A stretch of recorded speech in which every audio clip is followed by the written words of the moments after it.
Les conversations du week-end. Aujourd'hui, conversation animée par Guillaume de Prémard.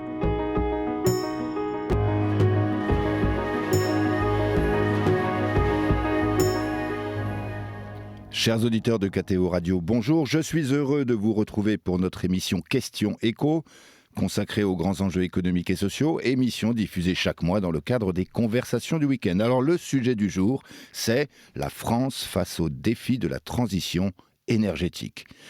En France, on n'a pas de pétrole, mais on a des idées. Vous souvenez-vous de ce célèbre slogan publicitaire conçu par l'agence Lintas? C'était en 1975 pour le compte de l'Agence des économies d'énergie. En France, on a des idées.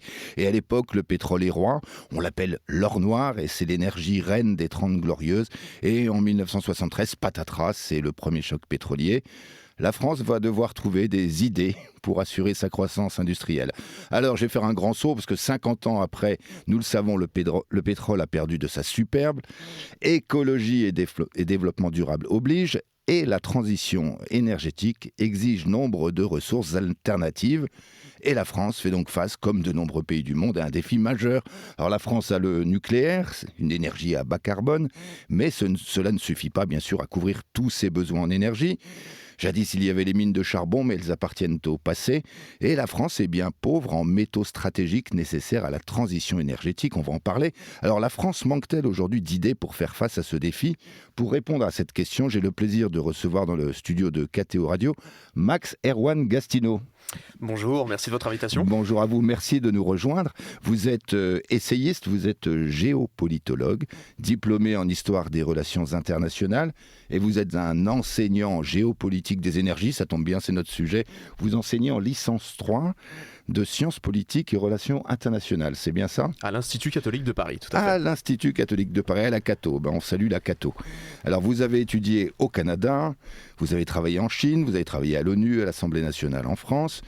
Aujourd'hui, vous êtes dans le monde de l'énergie, vous êtes dans les affaires publiques du monde de l'énergie, donc c'est un domaine que vous connaissez bien. Puis j'ai dit que vous étiez essayiste, alors vous êtes auteur de différents livres. Les deux derniers, je vais les citer. Le dernier, en 2023, aux éditions du CERF, L'ère de l'affirmation, répondre aux défis de la désoccidentalisation. Et c'est en 2019, il y avait le nouveau procès de l'Est, toujours aux éditions du CERF. Alors dans ce livre d'ailleurs, le défi de la désoccidentalisation, vous expliquez en gros que l'Occident a dominé, on va dire, pendant 400 ans, que les pays qu'on appelle aujourd'hui émergents, autres pays hors Occident, ont été dans une ère d'imitation du modèle occidental et aujourd'hui sont dans une ère d'affirmation de leur propre modèle et d'émancipation du modèle occidental. Et ça compte aussi dans le contexte des guerres énergétiques ou des questions énergétiques mondiales, parce que c'est une question géopolitique. Alors dans cette émission, nous allons parler de la France, des défis français. Mais dans cette première partie d'émission, on va prendre une dizaine de minutes quand même pour dresser le tableau général mondial de ce qui se passe aujourd'hui, parce qu'on ne peut pas comprendre ce qui se passe pour la France si on ne comprend pas ce qui se passe dans le monde comme grandes évolutions. Alors, aujourd'hui, c'est la 3e révolution énergétique. Il y en avait eu une première au 19e siècle. C'était charbon, vapeur. Ah, tout à fait, oui, 19e siècle qui correspond en effet à la révolution industrielle, où on sait que la ressource charbon a été absolument fondamentale. 20e siècle, 2e révolution énergétique, plutôt axée en effet sur l'électrification d'un certain nombre d'usages et l'usage massif de la ressource pétrolière dont vous avez parlé en introduction. L'or noir. Et en effet, aujourd'hui, les spécialistes des questions énergétiques parlent de 3e révolution énergétique qui est marquée au fond par un triple phénomène, une forme de raréfaction attendue d'un certain nombre de ressources très mobilisées aujourd'hui dans les mix énergétiques des différents États. Dont le pétrole, dont le gaz, dont tout un ensemble donc d'énergies dites fossiles qui représentent, il faut le rappeler aujourd'hui, 80%, plus de 80% du mix énergétique mondial. Donc nous vivons largement encore dans une ère d'énergie fossile, mais nous anticipons justement le besoin d'énergie dite renouvelable pour faire face à un contexte climatique que tout le monde aujourd'hui a bien en tête, qui va nécessiter en effet de transformer ce mix énergétique largement aujourd'hui fossilisé. Et donc la 3e révolution énergétique, ce n'est pas simplement le constat d'une possible raréfaction des ressources, c'est le besoin d'investissement dans la transition énergétique et c'est aussi et ça c'est très important de l'avoir en tête, le besoin de répondre à une demande croissante à l'échelle du monde, puisque en Occident et notamment en Europe, nous avons l'habitude de parler depuis quelques années de sobriété énergétique, de mieux consommer l'énergie, de réduire un certain nombre de consommations. Il faut bien savoir qu'en dehors d'Occident, la dynamique justement des pays dits du Sud, dynamique démographique, dynamique économique, induit un besoin massif d'énergie, à tel point qu'on estime que à peu près 93% de la croissance de la demande énergétique va être tirée par les seuls pays du Sud. Les pays émergents. Les pays dits émergents. Et les besoins au niveau mondial ont augmenté de 40%. D'ici 2030, on estime qu'il y aura un besoin de 40% d'énergie supplémentaire pour répondre à cette dynamique démographique et économique. Il faut bien savoir qu'on parle aussi souvent de crise de la natalité dans tout un ensemble de pays du monde. Oui, enfin, le pic de population est attendu plutôt, de la population mondiale, est attendu plutôt pour les années 2080. Donc on va d'ici là connaître encore une phase de croissance démographique, qui donc, notamment dans les pays d'Asie, qui va donc nécessiter d'investir dans la transition énergétique, mais aussi dans des moyens énergétiques qui sont aujourd'hui les moyens énergétiques privilégiés pour chauffer les maisons, pour alimenter les transports ou pour tout simplement aussi faire fonctionner l'industrie. Il faut savoir que lorsque l'on parle de crise énergétique, de crise des prix de l'énergie, on a notamment connu une hausse vertigineuse des prix du gaz en 2022 et de l'électricité. Ce que peut-être les auditeurs savent moins, c'est que cette hausse subite du prix du gaz, alors que le gaz est généralement une énergie plutôt bon marché, ce qui en fait son attractivité à l'échelle mondiale, la hausse vertigineuse des prix du gaz était liée à la reprise des économies asiatiques après une pause Covid, reprise des économies asiatiques, besoin massif de gaz pour alimenter la reprise économique, alors que la circulation des biens énergétiques, l'extraction de gaz, elle, continuait de tourner au ralenti du fait du Covid. Donc vous aviez un décalage entre la demande de gaz et l'offre de gaz, ce qui a fait exploser les prix. Mais donc c'était lié... Ah oui, donc c'est pas seulement l'Ukraine alors. C'était pas simplement lié à l'Ukraine, c'était d'abord lié à la reprise économique asiatique. Donc même sur le terrain énergétique, sur le terrain du prix de l'énergie, nous assistons à une forme de désoccidentalisation du monde, puisque c'est les pays du Sud, les besoins des pays du Sud, qui tirent largement la croissance mondiale et le besoin d'énergie aujourd'hui. Alors l'énergie, on dit donc 80%, vous dites, c'est les industries fossiles ou d'extraction, comme on dit. 80%, ça énergie paraît... primaire, énergie fossile. Primaire, oui. Ça paraît énorme donc on a besoin de faire baisser de manière forte cette part. On a besoin d'électrifier l'énergie, les véhicules, les transports, etc. Mais tout ça, ça demande des ressources qui elles-mêmes sont en nombre limité. Donc j'imagine qu'il y a une espèce de course aux ressources, une guerre des ressources qui se joue là-dedans. L'une des grandes constances de l'histoire de l'énergie est que par définition, les ressources sont mal réparties à l'échelle du globe. C'est-à-dire qu'il y a des pays qui sont naturellement mieux dotés que d'autres. C'est pour ça que l'énergie est un sujet fondamentalement géopolitique. Il y a de fait une rivalité entre les États pour acquérir un certain nombre de ressources nécessaires à leur développement, nécessaires à leur souveraineté, nécessaires au soutien de leur économie.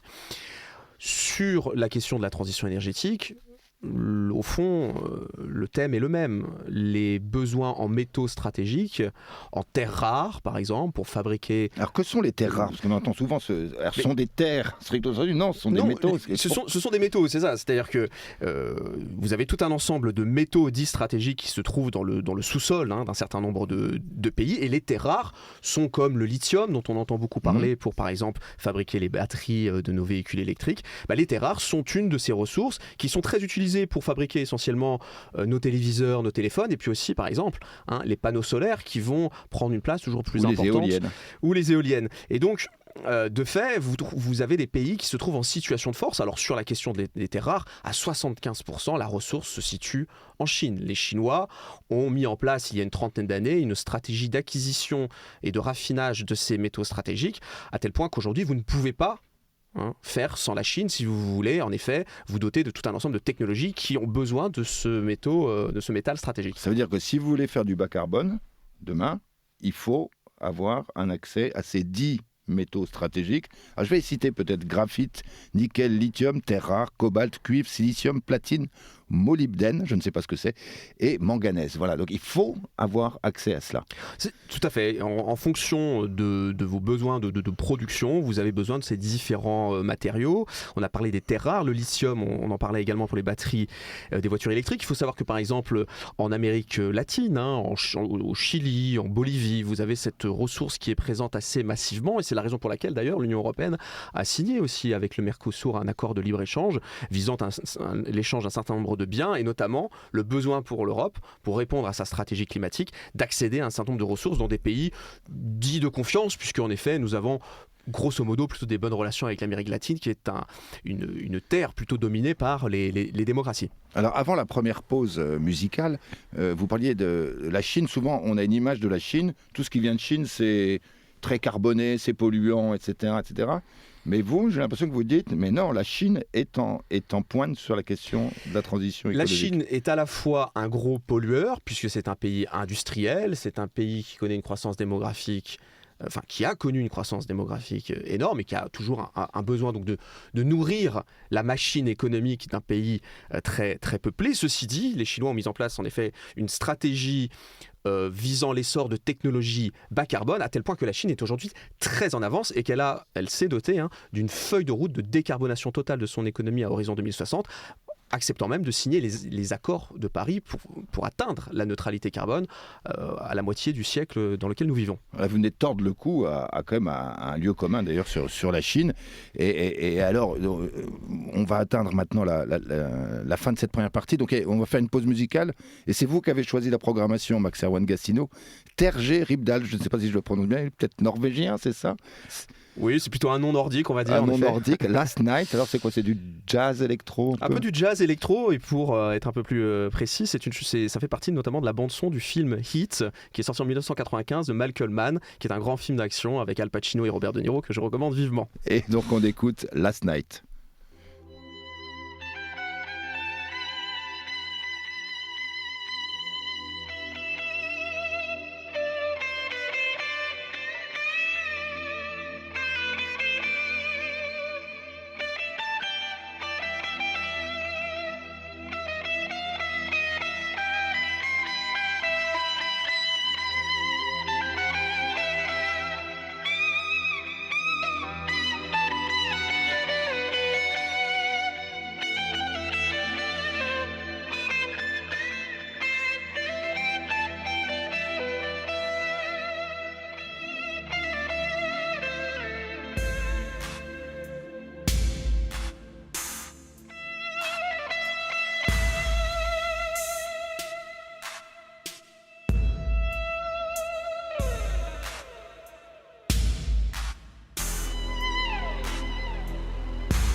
Retour dans le studio de KTO Radio. Vous êtes sur KTO Radio dans l'émission Question Éco. Aujourd'hui, la France au défi de la transition énergétique avec Max Erwan Gastineau, essayiste et géopolitologue spécialiste des questions énergétiques. Alors Max Erwan Gastineau, nous avons dressé un bilan à grands traits ou un diagnostic à grands traits des grands enjeux mondiaux. On voit bien que la question géopolitique, vous disiez la question énergétique est géopolitique. On va rentrer dans le vif du sujet concernant la France elle-même. Je disais en introduction qu'on n'avait pas grand-chose dans nos sous-sols, etc. Bon, j'aimerais bien savoir ce dont on dispose déjà, que ce soit sur le territoire métropolitain ou outre-mer. Alors, la France, à l'image de de tout un ensemble en effet de pays européens, ne dispose quasiment pas de ressources propres en ce qui concerne les énergies fossiles. Gaz, pétrole, charbon, on en a parlé, mais disons que les dernières mines ont été en effet fermées.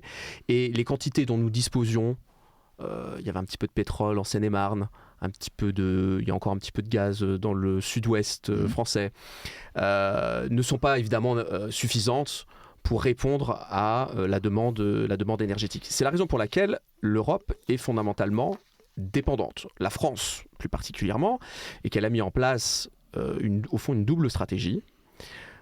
Concernant ses approvisionnements gaziers, une stratégie de diversification de ses sources d'approvisionnement pour ne pas subir, comme l'Allemagne, le poids d'une dépendance trop forte à l'égard d'un seul pays. L'Allemagne, c'est la dépendance à la Russie. Vis-à-vis de la Russie, tout le monde a ce sujet en tête. Et là, ça les a mis dans, et ils ont bien compris que cette dépendance enfermait tout un ensemble de problématiques évidemment géopolitiques. La France a un mix gazier assez diversifié. Avant la guerre en Ukraine, la Russie représentait par exemple 20% du gaz consommé en France. Le gaz français provient essentiellement aujourd'hui de Norvège, provient aussi de plus en plus des États-Unis, qui sont devenus une puissance indépendante en matière énergétique. On parle de gaz naturel. Grâce à l'essor du gaz de schiste aux États-Unis. Gaz de schiste inclus. Le gaz de schiste américain, donc le gaz naturel américain, mais qui est issu de l'extraction du gaz de schiste, fait que les États-Unis sont aujourd'hui la première puissance exportatrice de gaz. Il faut savoir que les États-Unis ne disposaient pas de cette ressource il y a encore 15 ou 20 ans. Donc ça compte aussi aujourd'hui dans le rapport de force international. Il y a l'Algérie aussi, un petit peu de gaz algérien. On reçoit un petit peu de gaz algérien aux alentours de 8-10%. Vous avez aussi des approvisionnements qui viennent du Qatar. Donc c'est assez diversifié. Les Hollandais avaient disposé aussi d'une ressource gazière. Ils en disposent toujours. Vous avez un petit peu de gaz aussi en mer du Nord. Pardon. Bon, mais grosso modo, nous sommes fondamentalement dépendants. C'est le cas également pour les ressources, les matériaux, les métaux stratégiques. Vous avez un petit peu de lithium en France. Vous en avez un petit peu au Portugal. Vous avez aussi un petit peu de nickel en Espagne. Bon, mais tout ça ne va pas permettre aux Européens de répondre à leurs besoins, à tel point que l'Union européenne a mis en place une stratégie métaux rares pour valoriser déjà les actifs existants et puis là aussi s'approvisionner à travers des pays dits sûrs. Donc la question centrale, c'est celle de l'approvisionnement. La question, c'est celle de l'approvisionnement. Et du prix aussi. Et du prix. Alors, j'ai dit que la France avait eu une double stratégie, approvisionnement diversifié concernant le gaz, et puis concernant l'électricité, en effet, le choix historique du nucléaire qui nous a permis, en effet, en termes d'électricité, de bénéficier d'une électricité bas carbone, bon marché, et nationale, à ceci près que l'uranium lui-même n'est pas disponible dans notre sol. Oui, il faut enrichir l'uranium que nous n'avons pas dans notre sol. Et donc, y compris dans le domaine du nucléaire, nous sommes quand même dépendants d'un certain nombre de pays. Nous étions notamment assez fortement dans le mix d'approvisionnement de l'uranium français. Le Niger était un poids lourd. La remise en question, là encore une fois, de notre lien avec ce pays d'Afrique francophone pose un certain nombre de questions, à tel point que nous nous tournons aujourd'hui, par exemple, davantage vers le Kazakhstan, mais qui est un pays aussi proche de la Russie, qui donc là aussi pose un certain nombre de questions sur la pérennité de cette source d'approvisionnement. Le jour où le Kazakhstan sera peut-être mis davantage sous pression par une Russie qui, on le sait aujourd'hui, a plutôt la France dans le viseur, pour des raisons que nous comprenons bien par rapport au théâtre ukrainien. Et ce choix nucléaire, il paraît assez pertinent, parce que ça nous permet quand même d'avoir 96% d'électricité, on va dire propre, c'est-à-dire bas carbone, et le nucléaire représente 69% de notre mix énergétique. Électricité devant l'énergie hydraulique et les éoliennes et solaires. C'est un point important à rappeler, parce qu'on n'a pas conscience, je pense, de la part de l'électricité dans le mix énergétique français d'aujourd'hui. L'électricité aujourd'hui ne représente qu'environ 20% de notre consommation énergétique. Et à l'intérieur de ces 20%, le nucléaire est dominant. Le gaz représente à peu près lui aussi une vingtaine de pourcents, le reste étant représenté par la ressource pétrolière que nous utilisons massivement pour le transport, bien évidemment.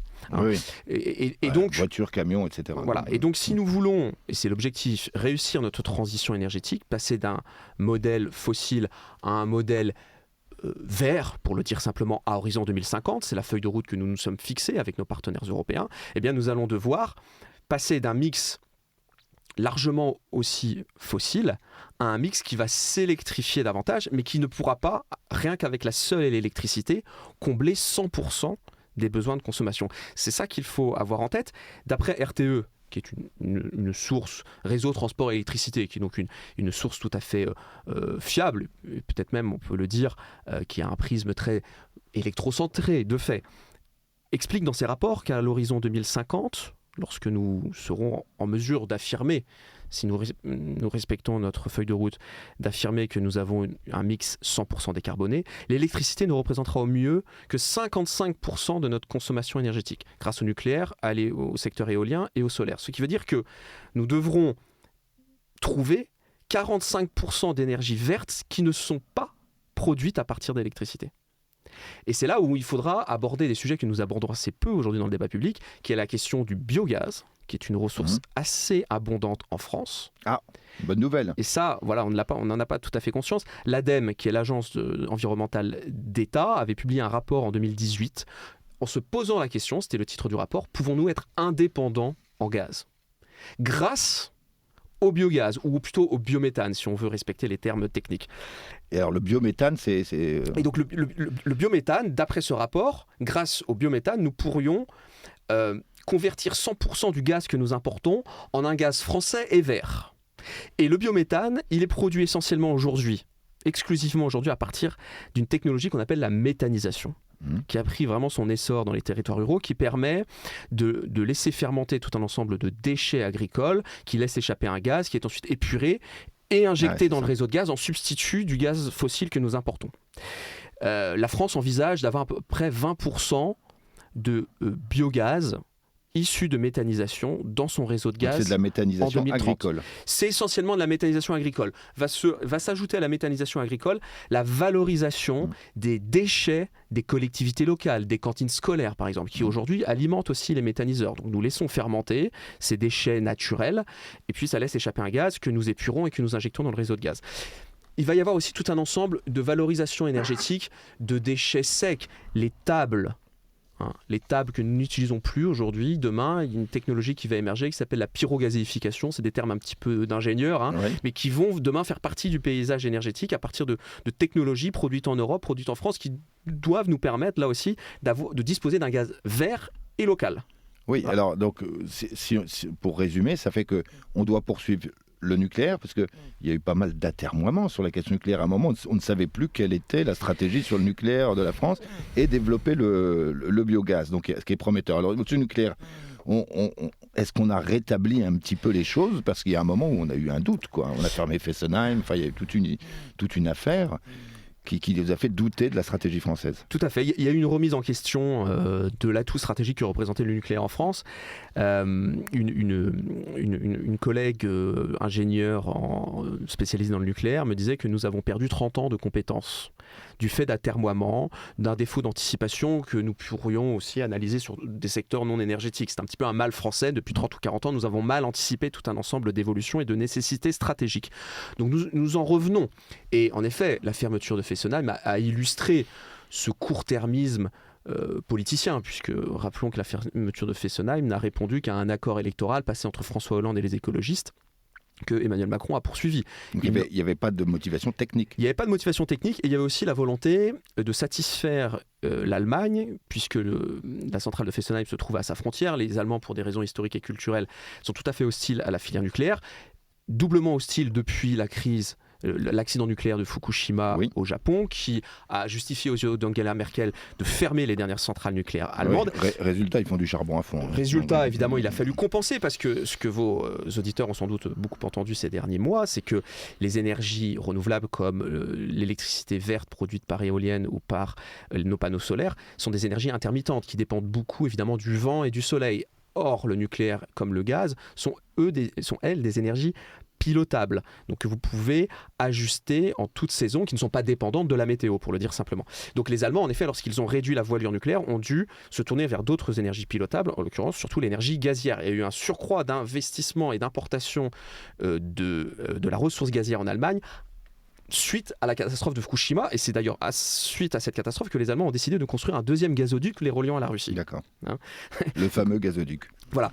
Et donc la France, croyant au projet européen et croyant à la nécessité pour construire ce projet de se lier toujours davantage à l'Allemagne, a accéder à la demande allemande qui consistait donc à fermer aussi la centrale de Fessenheim. Il y a eu un accord électoral. C'était le deuxième motif. Et il y a eu un motif aussi au nom du couple franco-allemand, pour le dire simplement. Donc nous en revenons, après plusieurs atermoiements, nous avons désormais en effet une feuille de route qui vise largement à nous appuyer sur l'existant et à construire de nouveaux réacteurs, sans doute plus petits, pour accélérer l'électrification de nos usages dans l'industrie, dans la mobilité, les transports et dans le logement. Et alors le biogaz, donc là ça nécessite, j'imagine, des investissements énormes. On dit que la France n'a plus d'argent. Est-ce que nous avons les moyens économiques, financiers, de mener tous ces investissements pour cette ressource que vous dites prometteuse pour notre pays? Alors, c'est en effet une très grande question. Il n'y a pas d'énergie sans investissement public. Pour déclencher les projets d'infrastructure qui permettent d'extraire la ressource, de la cheminer, il faut des réseaux, il faut les entretenir, donc il faut que l'État mette la main au porte-monnaie. Toutes les énergies renouvelables dont nous disposons aujourd'hui et dont nous voulons disposer en plus grande quantité demain sont globalement subventionnées, pour le dire simplement. Le photovoltaïque, l'éolienne notamment. Et même le biométhane est largement aujourd'hui subventionné. L'idée est de s'émanciper des données publiques, ce qui va venir alourdir la facture quand même du consommateur. Maintenant, il faut aussi mettre les choses en perspective. La facture va s'alourdir, par exemple, en matière de gaz. Vous avez une petite composante de votre facture qui aujourd'hui sert au financement de la transition gazière. Mais ça bénéficie à des sociétés, des agriculteurs français. Ça crée de l'activité et de l'emploi en France, qui est source donc d'activité économique, de réduction de notre déficit commercial et de rentrée fiscale pour l'État. Donc il ne faut pas simplement s'arrêter à la question de la facture, même si elle pèse lourd dans le pouvoir d'achat des ménages. Il faut voir le sujet dans sa globalité. Au nom de la transition énergétique, nous pouvons aussi réaccélérer en matière de réindustrialisation et de souveraineté, et donc in fine, en termes aussi de richesse nationale. D'ailleurs, le biogaz, si je comprends bien, c'est la seule option qui pourrait nous permettre d'avoir une souveraineté énergétique que nous n'avons pas aujourd'hui. En matière d'électricité, nous avons quand même une assez forte souveraineté, même si on a parlé de l'uranium, il faut bien sûr sécuriser nos approvisionnements en uranium. En matière de gaz, la seule alternative pour être souverain en gaz, et le gaz représentera quand même à l'horizon 2050, d'après tous les rapports, encore une part non négligeable de notre mix énergétique, eh bien oui, il faut, je pense, là aussi miser sur cette ressource. Voilà, donc il faut des moyens financiers, des investissements importants pour les entreprises, par exemple. Des investissements verts, c'est-à-dire de décarbonation des process industriels, c'est une facture énorme pour les entreprises. Quand les entreprises vont bien, eh bien, elles sont ravies, elles mettent les budgets et ça se passe bien. Et quand il y a des difficultés comme aujourd'hui, par exemple quand les prix du gaz se sont envolés, qu'on ne peut pas répercuter sur la facture finale au client, sinon les marchés s'effondrent, etc. Aujourd'hui, j'ai l'impression qu'elles tire un peu la langue sur la question des investissements vers nos entreprises. Il y a une demande générale, en effet, visant au fond à une forme de décélération ou un plus grand pragmatisme. Parce que c'est vrai que l'Union européenne a mis en place ce qu'on appelait le pacte vert, donc le Green Deal, dans le sillage du Brexit. Il fallait en quelque sorte relancer la construction européenne grâce à un grand projet transcendant les divergences entre États-nations. Et donc on a quand même beaucoup misé sur la thématique écologique pour relancer le projet européen avec un Green Deal très ambitieux, sans doute le projet de transformation économique et écologique le plus ambitieux au monde, qui nécessite des investissements lourds qui en effet ont contribué tout de même à affaiblir la compétitivité de nos entreprises. Donc il y a une demande non pas d'arrêter la transition, mais en effet de la ralentir pour tenir compte d'un environnement stratégique qui lui aussi est bouleversé, notamment par le retour de Donald Trump aux États-Unis, qui lui en effet n'a pas du tout la même vision que les Européens. Le climat, c'est pas un sujet. Le climat, c'est pas son sujet. Pour lui, c'est une arnaque qui vise à atteindre à la compétitivité des industriels américains, sachant que Donald Trump a aussi beaucoup misé sur la réindustrialisation des États-Unis, dans sa perspective aussi d'affirmation face à une Chine dominante sur le terrain industriel. Et donc, les Européens sont obligés, en effet, peut-être un petit peu de temporiser. Il y a par exemple, soyons précis, l'interdiction des véhicules thermiques à horizon 2035 a largement contribué à engager l'industrie automobile vers une transformation massive, mais qui nous engage du coup par voie de conséquence sur le marché des voitures électriques, où la Chine est déjà très bien positionnée, avec une capacité de production bien plus grande qu'en Europe, et donc une capacité à faire ce qu'on appelle les économies d'échelle, et donc à mettre sur le marché des véhicules plus compétitifs que les véhicules européens. Certains disent qu'on est en train de sacrifier notre industrie automobile. C'est peut-être un petit peu excessif comme constat ou... Il y a en effet un grand danger, puisque nous ne sommes pas assez compétitifs pour affronter les Chinois sur le marché du véhicule électrique, et puis sur le véhicule thermique, l'Allemagne aujourd'hui demande pour sauver son industrie automobile à revenir sur cette interdiction fixée à horizon 2035. Sur le segment du véhicule thermique, nous avons aussi une concurrence sud-coréenne et japonaise très importante, parce que ces pays n'ont pas abandonné leur industrie automobile thermique et ont réalisé des investissements qui rendent ces véhicules aujourd'hui assez performants aussi en matière d'émissions de CO2 et d'émissions de polluants, ces polluants atmosphériques qui se répercutent aujourd'hui aussi sur la santé des gens. Mais l'enjeu sur la voiture, parce que les voitures du particulier et le transport en camion, donc sur l'électrification des moteurs, en fait, il est quand même décisif. Les transports, on a dit, c'est 1/3 de la consommation d'énergie en France. Si on passe à bas carbone, on n'en sortira pas. Mais c'est compliqué quand même. C'est très compliqué, c'est coûteux. Il est compliqué d'accompagner les ménages aussi dans le fait de changer tout simplement de véhicule. Et puis, il y a une question qui va se poser assez vite.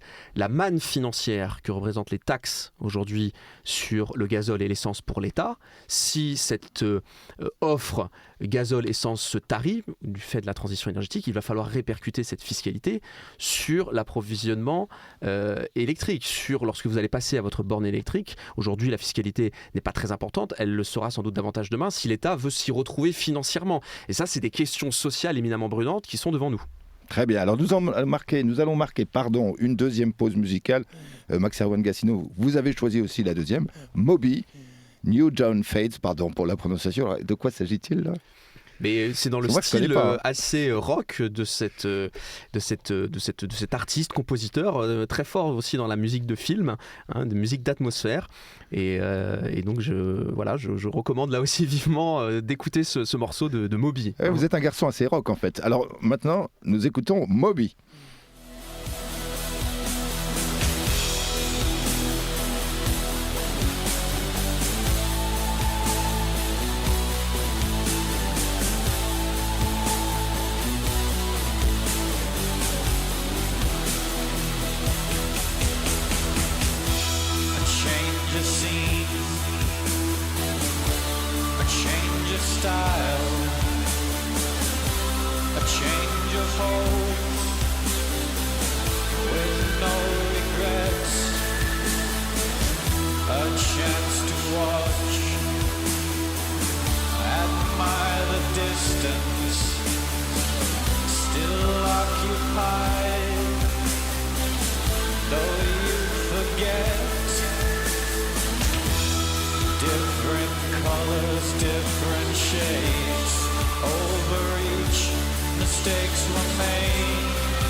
Vous êtes sur KTO Radio et vous écoutez l'émission Question Éco, aujourd'hui consacrée au sujet suivant, la France au défi de la transition énergétique. Et nous recevons aujourd'hui Max-Erwan Gastineau, spécialiste de géopolitique des énergies.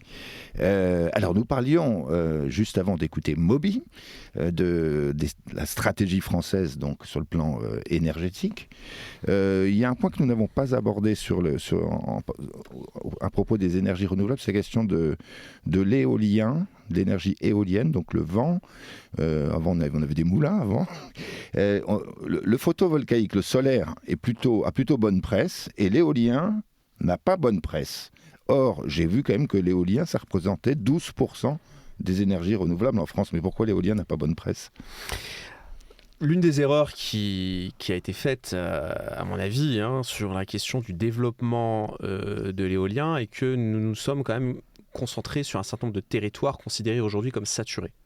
Vous avez par exemple le département de la Somme, où vous avez un paysage relativement saturé sur une plaine, sur des côtes qui étaient auparavant largement préservées. Et maintenant en mer, au large de Mers-les-Bains par exemple. Et dans la du Somme. fait qu'un certain nombre de territoires ont été saturés d'éoliennes, engendrant tout un ensemble de réactions en effet sociales tout à fait compréhensibles pour des questions aussi tout simplement de qualité du paysage, du cadre de vie. Désormais, l'État accélère sur l'éolien dit offshore, considérant qu'en effet, nous sommes allés... Ça, c'est en mer alors ? C'est-à-dire en mer. Et donc, c'est en effet tout un ensemble aujourd'hui de projets situés à quelques kilomètres des côtes que vous pouvez aussi apercevoir. Lorsque vous vous situez par exemple chez moi dans le Morbihan, près du pays de l'Orient, eh bien, vous avez aujourd'hui une ligne d'éoliennes offshore qui doivent être déployées au large de Groix et entre Groix et Belle-Île. Et donc, on a une ligne d'horizon qui commence à se dessiner avec ces hélices qui sont en effet contestées à la fois pour des questions, je dirais presque de qualité du cadre de vie, mais aussi parce qu'elles sont désormais réputées pour leur intermittence. Et donc les gens s'interrogent. Tous ces investissements pour des énergies intermittentes qui, de fait, occasionnent tout un ensemble aussi de risques de blackout. Nous avons été concernés, et tout un ensemble de pays. Je prends par exemple l'exemple... Le blackout, c'est la rupture d'alimentation. Le blackout, c'est la rupture d'approvisionnement énergétique, et donc vous vous retrouvez sans courant du jour au lendemain. Ça s'est produit, par exemple, récemment en Californie. Forte chaleur. Tous les Américains, tous les Californiens déclenchent leur climatiseur, et du fait que le mix électrique californien était largement composé de panneaux solaires et d'éoliens, eh bien, il y a eu à un moment donné une trop grande demande par rapport à la production momentanée. Et donc c'est cet équilibre offre-demande qui est fragilisé par la pénétration d'énergies intermittentes lorsque celles-ci ne sont pas compensées par des énergies dites pilotables, nucléaire, gaz notamment. Donc c'est pour tout un ensemble de raisons que les éoliennes en effet ont été fortement contestées. Alors globalement, on a aussi une thématique qu'on appelle dans le jargon l'acceptabilité sociale, c'est-à-dire qu'est-ce qui fait que, au fond, les gens qui vivent à proximité de ces moyens de production vont se sentir partie prenante d'un projet qui peut avoir de l'intérêt, y compris pour leur cadre de vie. Et là, je crois qu'il y a beaucoup d'efforts à faire d'un point de vue fiscal pour que les résidents puissent bénéficier de l'énergie qui se déploie à proximité de leur maison, et pour que aussi les Français comprennent les emplois, la souveraineté que le développement des énergies renouvelables permet de renforcer. On n'a pas mis assez l'accent, je pense, sur les bénéfices économiques et sociaux de la transition énergétique, que l'on voit aujourd'hui simplement comme un coût. Oui. Voilà. C'est un enjeu parce qu'on vit quand même dans des démocraties, donc les gens votent. Et s'ils prennent en grippe des moyens de production d'énergie, on va dire verte, on est mal parti, si je puis dire. Donc c'est un enjeu décisif, en fait. C'est un enjeu tout à fait décisif. En France et ailleurs. Je vous prends un exemple qui me semble un exemple de réussite de l'insertion du développement d'énergie renouvelable en lien avec les intérêts du territoire.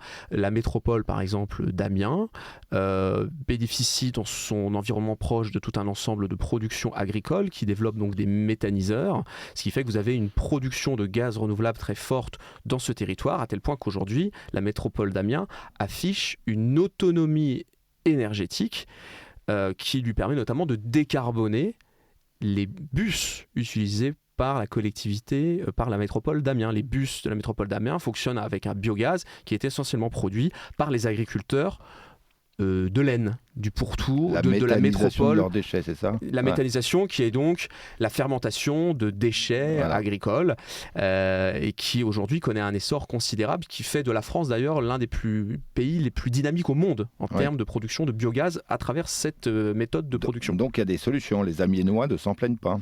Il y a des solutions et on remarque que les craintes légitimes qui peuvent des fois justifier des levées de boucliers au niveau local diminuent, baissent une fois que le projet est implanté et lorsque l'on remarque qu'il se marie bien avec le paysage et qu'il offre un certain nombre aussi de bénéfices à la collectivité. Alors, nous parlons de la France et de ses défis et de sa stratégie énergétique. Donc, on y voit plus clair aujourd'hui sur sa stratégie et sur ce qui est envisageable pour elle dans les décennies qui viennent. Et une bonne nouvelle, c'est que vous nous dites, en fait, on n'est pas foutu de ce point de vue-là. On a beaucoup de possibilités, notamment avec le biogaz. La France s'inscrit dans un contexte européen parce que vous avez parlé de Green Deal tout à l'heure. Donc de politique européenne, concertée des pays de l'Union européenne. Est-ce que vous pouvez préciser un peu ce qu'est ce Green Deal? Donc c'était en quelle année et son contenu en quelques mots? Alors il y a 2 dates à retenir. D'abord les accords de Paris en 2015, où les signataires s'engagent à atteindre la neutralité carbone, à ne pas émettre plus à atteindre justement un mix décarboné à horizon 2050. Donc ça, c'est la date qui préfigure, c'est l'objectif qui préfigure le Green Deal, le pacte vert en français, le pacte vert européen, qui a été initié en 2019 et qui fixe des grandes orientations pour atteindre cette neutralité carbone en 2050 et qui ensuite se déploie dans des sous-chapitres thématiques. Donc vous avez une feuille de route décarbonation du transport, une feuille de route décarbonation du logement, une feuille de route décarbonation de l'industrie, à travers différents leviers d'action. L'un des leviers privilégiés par l'Union européenne, ça s'appelle le système ETS. Bon, c'est un système de quota carbone, c'est-à-dire que vous dites aux entreprises, vous émettez tant de tonnes de CO2 par an, nous vous demandons l'année prochaine de réduire ces émissions. Pour vous aider à atteindre cet objectif, nous vous attribuons un droit à polluer, nous vous donnons des quotas, mais d'année en année, les objectifs montent et les quotas, les droits à polluer diminuent. Ce qui oblige les entreprises à investir dans des solutions bas carbone pour décarboner leurs usages, diminuer leurs émissions de CO2 et ainsi répondre à des objectifs européens qui se traduisent sinon par un système de taxation que les entreprises veulent à tout prix éviter. Donc vous avez des leviers d'incitation assez forts qui sont déployés et qui nécessitent donc des investissements des entreprises dans des solutions, dans des technologies bas carbone. Et pour rester sur l'exemple du biogaz, vous avez aujourd'hui des industriels qui, pour des raisons économiques et techniques, ne peuvent pas s'électrifier et qui donc, pour décarboner le gaz qu'ils consomment, financent, à travers des contrats directs entre producteurs de biogaz et consommateurs, les consommateurs qu'ils sont, financent le développement de sites de production de biogaz. Oui. Et grâce à cette production, ils obtiennent ce qu'on appelle une forme de garantie d'origine, c'est-à-dire des certificats qui attestent de leur consommation d'énergie verte. Et ces certificats, ils les montrent à l'Union européenne pour dire « Regardez, j'ai atteint les objectifs que vous m'aviez demandé d'atteindre. » Voilà. Donc ça, c'est une illustration concrète de comment l'Union européenne incite fortement, voire force les entreprises européennes à atteindre des objectifs toujours plus ambitieux en matière climatique. Oui. Oui, et moi j'avais cru observer que beaucoup d'entreprises ont assez bien accepté, notamment dans l'industrie, donc la décarbonation du process. Et aujourd'hui, on manque de trésorerie, en fait, de capitaux pour, dans des situations de crise. Oui. Et là, il n'y a pas d'aide pour ça? Mais alors, il y a des aides. Il y a aussi un moyen de revendre les quotas carbone dont vous bénéficiez. Et que vous n'avez pas... si vous êtes en dessous de votre objectif, vous revendez. Si vous êtes en dessous de votre objectif, vous n'avez pas d'autre choix que d'investir. hein. Mais lorsque vous avez investi massivement et que vous avez dépassé vos objectifs, vous pouvez les revendre. Donc il y a un marché carbone qui se met en place, qui permet à certaines entreprises aussi de s'y retrouver. Bon, mais s'il y a eu une question en effet du coût de la transition énergétique qui s'est posée aux entreprises, ça a aussi engendré la volonté des industriels, notamment français, d'appeler le gouvernement à miser de nouveau sur l'industrie nucléaire. S'il y a eu un retour vers le nucléaire, c'est parce qu'il y a eu aussi un lobby des industriels très fort pour se tourner vers cette énergie, ce qui a engendré pour la France la nécessité de trouver de nouveaux alliés en Europe. Parce qu'à l'intérieur même du Green Deal européen, vous avez des rapports de force entre États. Oui, les intérêts ne sont pas toujours... Les intérêts ne sont pas les mêmes. Et vous avez notamment des pays comme l'Allemagne et la Norvège qui se coalisent, et l'Espagne qui se coalisent contre la qualification du nucléaire dans la transition énergétique européenne. Ça ne nous arrange pas, ça. Le nucléaire ne pouvait pas, jusqu'à une date récente, bénéficier des fonds verts prévus par l'Union européenne pour la transition énergétique. La France a réussi in extremis à qualifier sous certaines conditions le nucléaire, l'électricité dite bas carbone, produite à partir du nucléaire, en trouvant de nouveaux alliés, en s'émancipant de cette relation asymétrique qu'elle a avec l'Allemagne depuis un certain nombre d'années, en trouvant notamment des alliés à l'Est. La Pologne, la Slovaquie, la Hongrie, tous les pays d'Europe centrale et orientale se sont coalisés dans une alliance que l'on a appelée l'Alliance du nucléaire. Mais là, c'était purement politique, ou il me semble, parce que ne pas qualifier dans les énergies bas carbone l'électricité d'origine nucléaire, ça paraît ahurissant. D'un point de vue scientifique, ça ne tient pas la route. Donc nous avons en effet eu un jeu de rapports de force politiques. L'Allemagne a souhaité disqualifier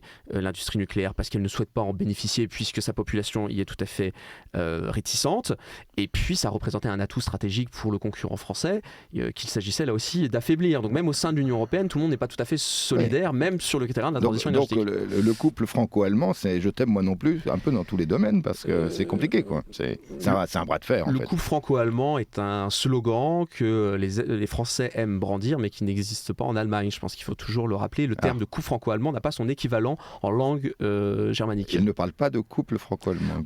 On parle de partenariat, mais le terme, vous voyez, est plus modéré.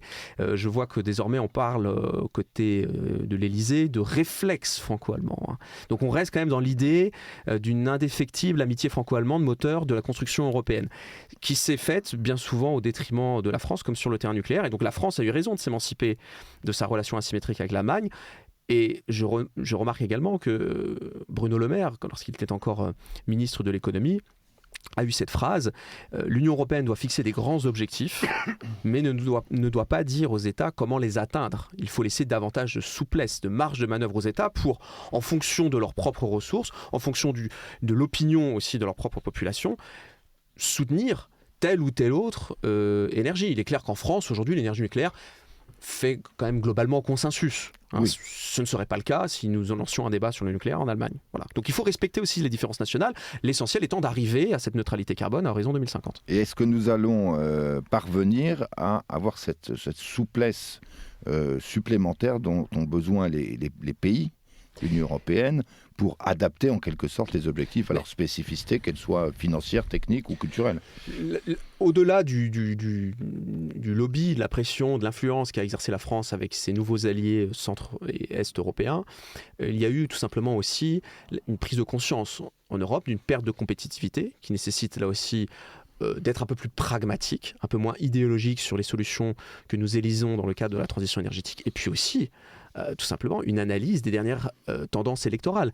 Les dernières élections européennes ont traduit un mécontentement des électeurs qui ont largement voté en faveur de partis dits populistes qui, eux, contestaient justement ces grands choix énergétiques. Hein. Les deux grands sujets, c'est pas simplement l'immigration, les deux grands sujets qui font monter les partis dits populistes, et j'embarque Donald Trump dans ce qualificatif, c'est à la fois l'immigration, hein, la question de l'identité au fond, et la question écologique, climatique, économique et du pouvoir d'achat, tout étant lié. Hein. Et c'est sur ces deux thématiques-là que vous avez aujourd'hui une tendance électorale qui pousse à droite forte, et c'est la raison pour laquelle aussi l'Allemagne a elle-même un peu mis de l'eau dans son vin et a désormais beaucoup plus de facilité, disons, à accepter que c'est un bouquet énergétique global qui permettra aux Européens à la fois de répondre aux besoins de leur marché, de leurs industries, et de ne pas sacrifier la cause climatique.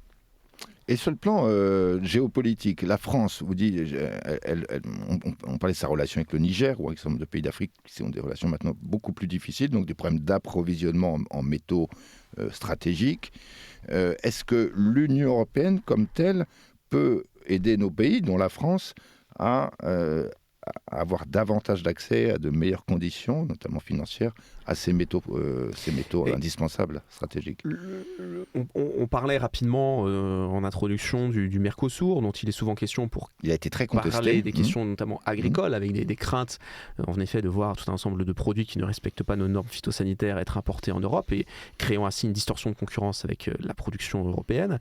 Mais derrière le Mercosur, il y avait la volonté de l'Union européenne de se lier à des États d'Amérique du Sud, notamment le Chili, la Bolivie, qui sont producteurs de métaux stratégiques comme le lithium, par exemple. Donc il y a un lien entre la volonté, l'ambition verte européenne et ce traité de libre-échange qui doit permettre de répondre à la volonté d'électrifier la mobilité et donc de bénéficier de sites de production de batteries électriques en Europe qui ont besoin de lithium, ressources dont nous disposons assez peu et ce qui nécessite de s'ouvrir à de nouveaux marchés et notamment au marché sud-américain. Donc l'Union européenne participe de cette volonté de sécuriser les approvisionnements des pays européens à travers notamment des accords de libre-échange comme l'accord du Mercosur. Donc de ce point de vue, le Mercosur apportait quelque chose à la France. Du point de vue de l'approvisionnement en métaux stratégiques, c'est indéniable que le Mercosur l'accord avec le Mercosur représente un certain nombre d'intérêts. J'imagine qu'un accord de libre-échange, on va être gagnant sur certains points, perdant sur d'autres. C'est toujours comme ça. Donc c'est quoi ça? Finalement, ce sont des arbitrages qui sont faits. Et il y a des mécontents parce que ceux qui perdent quelque chose. Il y a dans tout arbitrage, en effet, des gagnants et des perdants. Et à l'intérieur même de l'Union européenne, un rapport de force qui se fait là aussi assez souvent au détriment de la France. Dans les accords de libre-échange, il y a souvent la volonté, pour le dire simplement, mais sans être caricatural, de faire en sorte d'offrir de nouveaux débouchés à l'industrie automobile allemande, quitte à rogner les marges des agriculteurs français. Puisque dans le cadre de ces accords de libre-échange, c'est surtout sur la thématique agricole que la France pousse, l'industrie automobile française étant en beaucoup moins bonne position, disons, que l'industrie automobile allemande, qui omnibule